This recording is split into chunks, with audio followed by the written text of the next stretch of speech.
স্বেচ্ছাসেবক লীগের ৩০তম প্রতিষ্ঠা বার্ষিকী এবং বাংলাদেশের তথ্য ও প্রযুক্তি বিষয়ক সম্পাদক সজীব ওয়াজেদ জয়ের জন্মদিন উপলক্ষে চট্টগ্রামে বঙ্গবন্ধুর প্রতিকৃতিতে পুষ্পমাল্য অর্পণ ও দুস্থ পথচারীদের মাঝে খাদ্য বিতরণ করা হয়েছে। মহানগর স্বেচ্ছাসেবক লীগের সহসভাপতি মোহাম্মদ হেলাল উদ্দিনের উদ্যোগে দুপুরে চট্টগ্রাম প্রেস ক্লাবে বঙ্গবন্ধুর প্রতিকৃতিতে পুষ্পমাল্য অর্পণ শেষে নগরীর আন্দরকিল্লায় এসব অসহায় মানুষের মাঝে খাবার বিতরণ করা হয়। এ সময় নগর আওয়ামী লীগের সাধারণ সম্পাদক ও সাবেক সিটি মেয়র আজম নাসির উদ্দিন, স্বেচ্ছাসেবক লীগের কেন্দ্রীয় পাট ও বস্ত্র বিষয়ক সম্পাদক তারেক মাহমুদ পাপ্পু ও মহানগর নেতা আজিজ মেসি সহ অন্যরা উপস্থিত ছিলেন।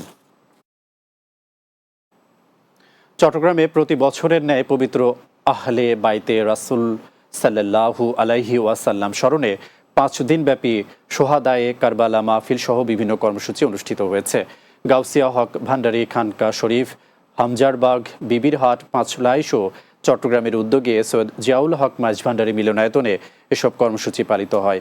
সংগঠনের ৭ নম্বর পশ্চিম ১৬ সভাপতি কাজী রাশেদ আলী জাহাঙ্গীরের সভাপতিত্বে এতে প্রধান অতিথি ছিলেন স্থানীয় কাউন্সিলর মোহাম্মদ মুবারক আলী।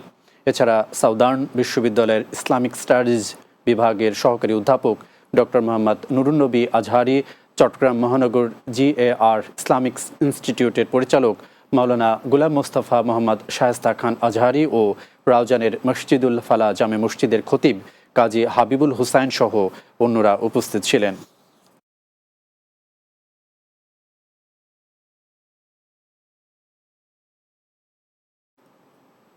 রাতের বাংলায় আরও একটি বিরতি, ফিরছি কিছুক্ষণ পর। বাংলা টিভির সাথেই থাকুন।